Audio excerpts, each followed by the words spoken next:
Lalu wahum fiha yahtashimun, dan mereka eta pasea di neraka teh. Pernah merasakan? Sekarang ini ketika kita sedang dibakar oleh amarah, berkecamuk gak di dalam? Berkecamuk gak di dalam? Berkecamuk tuh. Tah berkecamuk teh pasea. Antara diri orang anu palsu jeung iblis nu aya di jero urang. Campur tah digoda ku malaikat atid, malaikat malik. Pabaliut tuh. Ngagolak. Silih salahkeun. Gitu. Orang malamak maneh teu mimitian mah. Tuh pasea kan. Da maneh tadi mimitin oge. Gitu. Betul? Cok, lihat kalau orang sedang berantem, membela diri, asapang benerna, cok, suami istri kerpasea, sanu salah, ya dua-dua nana, dalamun teu dua-dua awal mungkin pasea, ada pasea mah kudu aya lawan, makanya pasea sorangan.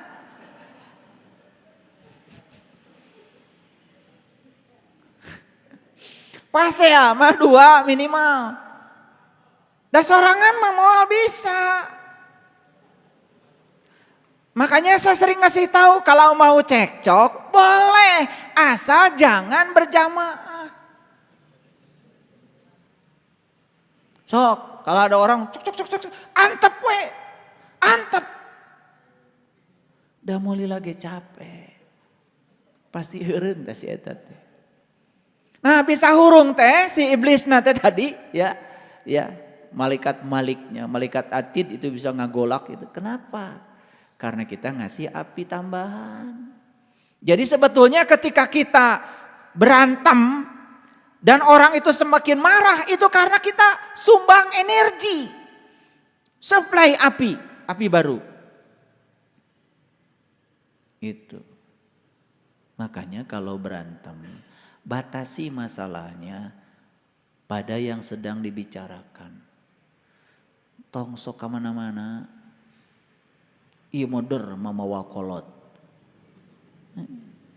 Iya. Suami istri keur pasea. Eta padahal masalahna teh saeutik, duit teu cukup.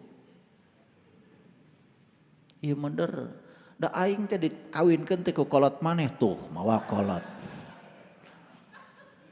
Gara-gara kolot sia tuh. Nah itu teh api itu teh. Ya can pernah ningali api neraka. Tah eta api neraka teh terus we nyeuneuan. Betul?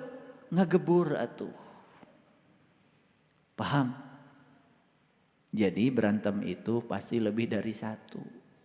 Sanu salah, dua nana. Dalamun hiji anu ngobrol mah, nu hijina cicing. Mal hurung. Wah. Nih saya kasih tahu kalian. Dibolehkan oleh saya kalian cekcok. Tapi sorangan-sorangan. Dibolehkan oleh saya. Tapi sorangan we. Tong berjamaah. Cukup berjamaah mah. Sholat. Cekcok mau ulah. Sorangan we. Keun we sorangan. Sok sorangan mah da moal bisa.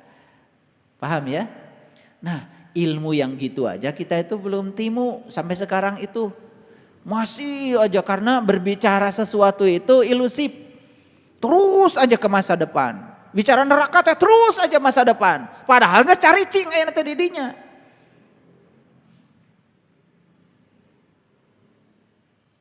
Oke, lanjut dulu. Demi Allah, tallahi inni kunna lafi dolalim mubin, sungguh dahulu kita ini berada dalam kesesatan yang nyata. Para sahabat beruntung, para sahabat yang hari ini sudah bisa memilah-milah jadi orang bijaksana, ya. Berarti sudah keluar dari kesesatan. Itu luar biasa. Ya, apa sih kesesatannya? Karena kita mempersamakan kamu dengan Tuhan semesta alam. Ya, wa ma adallana illal mujrimun, dan tiadalah yang menyesatkan kami kecuali orang-orang yang berdosa. Siapa orang yang berdosa itu? Lihat ayat selanjutnya, ya. Fama lana min syafi'in, ya. Maka kami tidak mempunyai pemberi syafaat seorang pun. Lihat sekarang. Jadi sesuai dengan judul tadi, hari ini kita akan bicara tentang pemberi syafaat. Jadi siapa sesungguhnya pemberi syafaat itu? Pemberi syafaat itu sebetulnya ada dua. Secara hakikat sebetulnya pemberi syafaat itu Allah, ada di dalam diri kita. Kalau Allah sudah hidup dalam diri kita, disadari kehadirannya, itulah penolong kita yang pertama. Dan kalau kita belum bisa menemukan Allah dalam diri kita harus bertemu dulu dengan pemberi syafaat yang kedua, yaitu tentu saja para pewaris ilmunya Nabi yang bisa mengantarkan kita kepada Allah. Kapan syafaat itu? Di sini, saat ini, sekarang. Apa wujudnya? Ilmu. So, saya kasih tahu nih para sahabat. Yang setiap Rabu ngaji di sini udah dapat ilmunya. Terasa nggak beda menghadapi kehidupan? Terasa kan? Syafaat bukan itu. Syafaat. Betul nggak syafaatnya ada dua? Satu, syafaat yang langsung dari Allah yang ada dalam diri kita yang sudah disadari kehadirannya. Syafaat yang kedua adalah hadirnya orang-orang yang bisa mengantarkan kita untuk mengenali Allah yang ada dalam diri kita. Itulah wujudnya syafaat. Jadi syafaat teh bukan nanti, syafaat teh kedah ayeuna. Buat apa pertolongan itu datang kalau nanti datangnya? Betul nggak? Iya, pertolongan itu harus datang sekarang. Masuk akal? Masuk akal. Nah, inilah buah sering membaca sholawat. Jadi sholawat itu sebetulnya kita minta dihubungkan kepada Allah lewat orang-orang yang sudah terhubung dengan Allah. Tuh buah sholawat. Ya, makanya sholatullah salamullah ala toha rasulillah. Sholatullah salamullah ala yasin habibillah, ala yasin habibillah. Jadi sholawat kita itu dua, satu Toha, dua Yasin. Toha itu panggilan sayangnya Allah pada Nabi Muhammad.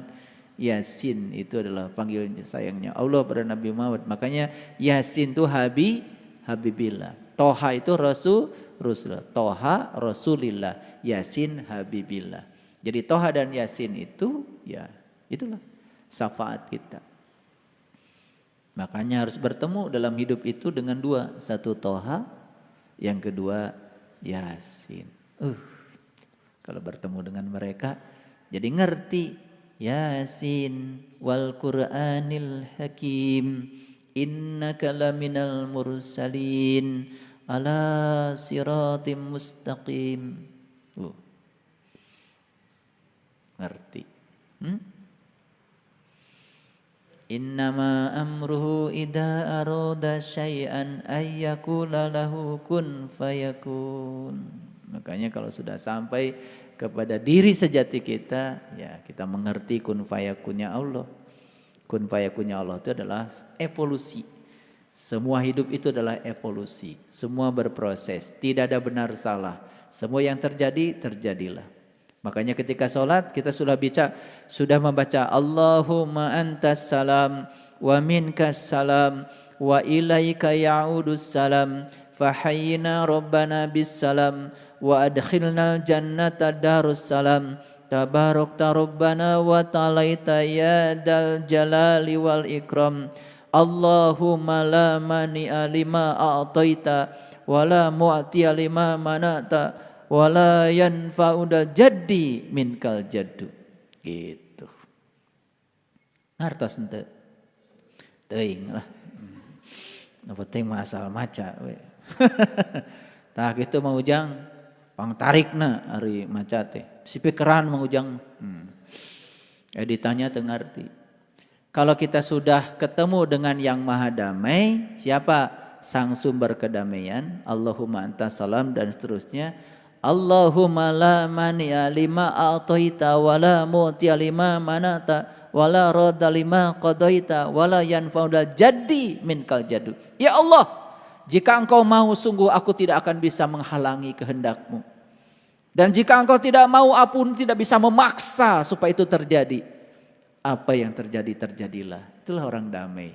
Orang damai itu tidak terjebak benar salah. Apa yang terjadi, terjadilah. Diterima semua. Karena dia sudah melihat di belakangnya adalah Allah sang kehadiran. Gitu. Sudah gak ada lagi benar salah. Tidak ada lagi baik buruk. Semua adalah evolusi. Semua evolusi kesadaran. Indah kalau kayak gitu. Indah gak kalau kayak gitu? Indah. Sudah damai. Iya mari maca mineng ya, ngerti gente. Paham sekarang? Paham ya? Kalau nggak bisa pakai bahasa Arab, pakai bahasa Indonesia aja habis sholat. Ya Allah, jika Engkau menghendaki sesuatu, sungguh aku tidak bisa menolaknya. Dan jika Engkau tidak menghendaki sesuatu, aku pun tidak bisa memaksamu. Karena Engkau lah yang paling tahu segalanya. Aku serahkan semuanya padamu ya Allah. Apapun yang terjadi dalam kehidupanku, aku yakin di belakangnya Engkau sang kehadiran sedang membimbingku. Wala yanfa'udal jaddi minkal jaddu. Sudah. Apapun yang terjadi, senyum saja. Terima, mengalir, tersenyum. Hidup enak banget. Terima, mengalir, tersenyum. Gitu. Apa yang terjadi dengan kalian? Menolak, menendang, baud. Menolak, menendang, baud. Menolak, menendang, baud. Cemerut, goreng patut. Gitu. Kerma gelis. Berehan, olas asihan, kasah-kasah teh tulenya ahwe, gitu. Eker mah rada kurang gelis, kurang. Bawaan teh ngan pedah ngomongkeun batur we, tiap panggih teh ngeluh. Yang diceritakan yang dia tidak suka dalam hidup. Tapi yang diinginkan bukan itu. Duh, Pasalia. Lihat wajah-wajah model gitu. Sering ketemu? Loba pisan. Tah di dunia teh lobana nu kitu. Hese erek seuri ge. Berat. Da berat di jerona ge. Mun boga masalah dibawa kemana-mana, didongengkeun kemana-mana. Atuh batur jadi kabagehan. Matak panggih jeung si eta mah, duh, nganto boleh nu diomongkeun teh kasusah. Ira harek ngobrol ka bunga. Ari nu dipikahayang nu ngabungahkeun, anu diobrolkeun kasusah. Atuh nu kajadian ya susah. Salamin. Paham ya? Lihat sekarang saya semuanya. Fama lana min syafi'in, maka kami tidak mempunyai pemberi syafaat seorang pun. Jadi kalau hidup itu sudah tidak ada yang hadir dalam kehidupan kita yang bisa menolong kita, yang bisa ngasih berkah ilmu kepada kita, aduh, luar biasa. Saya kasih tahu ya. Bisa hadir di tempat ini, dengarkan kajian-kajian tentang dhamma untuk menghadapi kehidupan yang semacam ini. Mahal Bapak Ibu. Mahal apa tidak? Saking mahalnya kan gak bisa bayar sama saya. Nah, wala sadiqin hamim. Ya. Dan tidak punya orang-orang yang bisa jadi teman. Tidak ada yang bisa dijadikan teman. Ya. Makanya di ayat selanjutnya falaula anna lana karatan fanakuna minal mu'minin, maka sekiranya kami dapat kembali sekali lagi saja, niscaya kami menjadi orang-orang yang beriman. Jadi bisa disimpulkan, kira-kira orang yang tadi sedang mengeluh, gak punya syafaat, tidak punya teman, tidak punya baraya, tidak ada yang menolong, kira-kira siapa dia itu? Siapa? Jelas, dia orang-orang yang dalam kehidupannya tinggal dalam neraka. Akibat apa? Akibat dia gagal bayar utang. Gitu kan? Kalau kita putar lagi ke belakang, nyambung gak? Nah, sekarang saya mau ngasih sharing sedikit. Coba Bapak Ibu ingat-ingat. Sejak Bapak Ibu belajar melunasi utang, terutama utang tidak tahu pada jati diri kita, apa yang bisa dirasakan? Apa yang bisa dirasakan? Setelah bayar utang, berusaha untuk bayar utang, apa yang dirasakan? Ya, hidup menjadi tidak terburu-buru.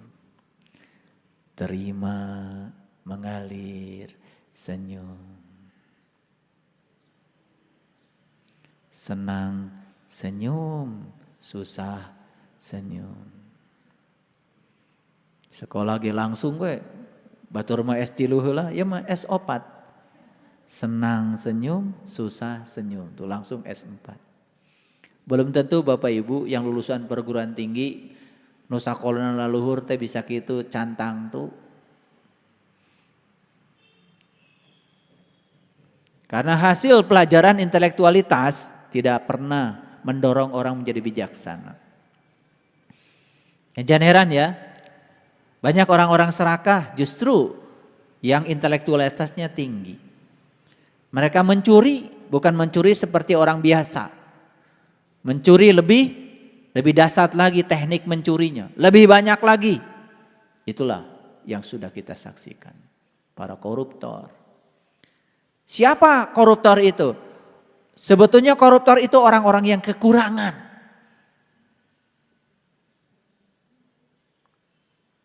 Sekali lagi, para koruptor itu adalah orang-orang yang kekurangan.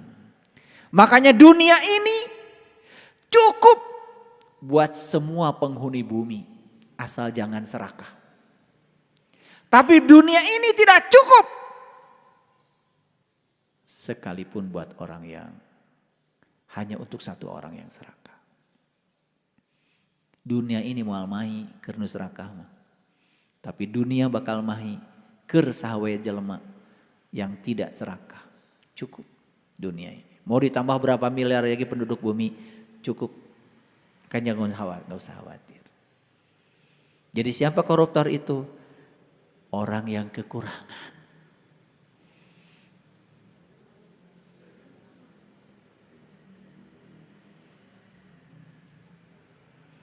Karena kalau dia itu ya belum kekurangan ya nggak akan mencuri. Jadi siapa orang yang serakah itu? Orang yang selalu merasa kurang, geus loba oge, kabogana kurang wae. Itu. Makanya beruntung kayak kalian ya.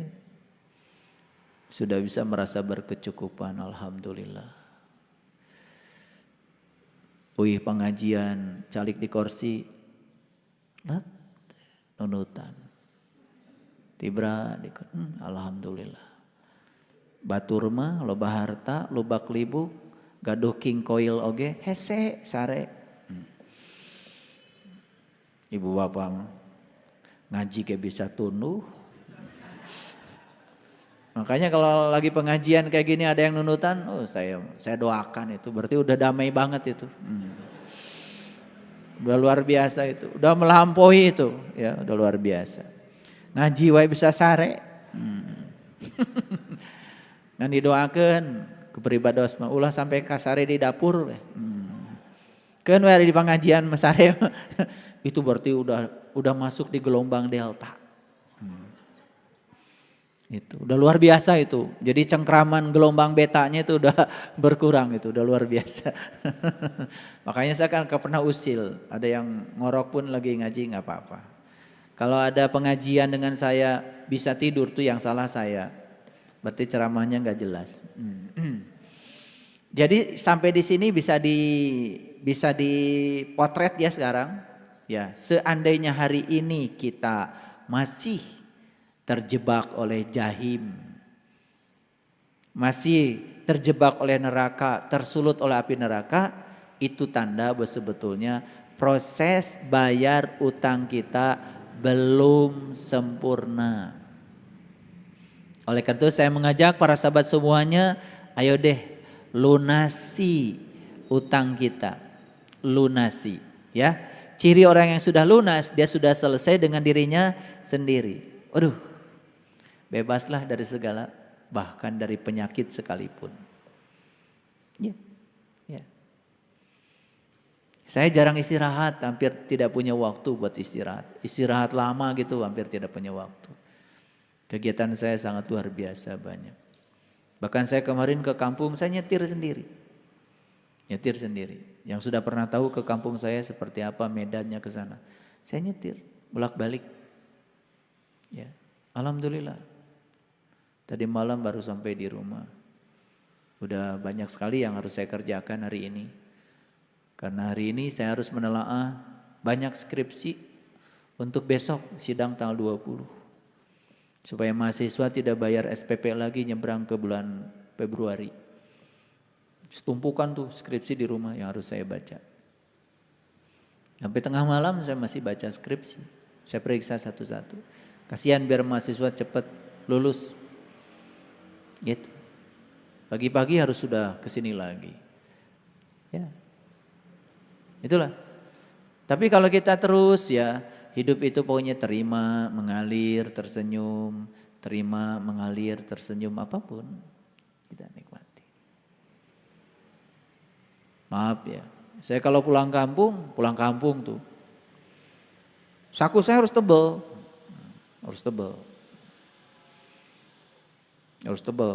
banyak tebal.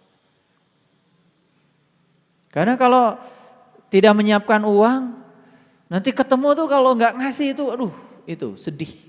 Jadi, apalagi lama kan jarang ketemu. Kadang-kadang tetangga yang lama pada datang gitu, pengen ketemu. Kayaknya kalau nggak ngasih itu, ngasih sedikit aja. Kadang-kadang di sini tuh ada yang ngeganjel. Duh kenapa segitu ya? Gitu. Buat apa duit segitu? Nah, tapi kalau kita bisa, ya gitu. Makanya kalau kita mengubah tema hidup, mulai sekarang ubah tema hidupnya. Hidup bukanlah tentang diberi, tapi hidup itu adalah memberi. Hidup bukan tentang dicintai, tapi hidup adalah mencintai. Hidup bukan tentang dibahagiakan, tapi hidup adalah membahagiakan. Coba ubah tema hidup kita. Pantaskan diri kita untuk membahagiakan, memberi, mencintai, maka akan berubah semuanya dalam hidup. Percayalah sama saya. Ya, gitu.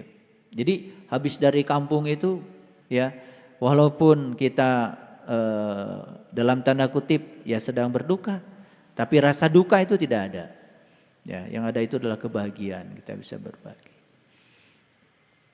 Itu para sahabat, ubah ya, out of the box. Ayo kita keluar. Buka keberkahan Allah yang sangat luar biasa. Allah Maha Kaya, gak boleh kita kekurangan. Terima kasih. Assalamualaikum warahmatullahi wabarakatuh.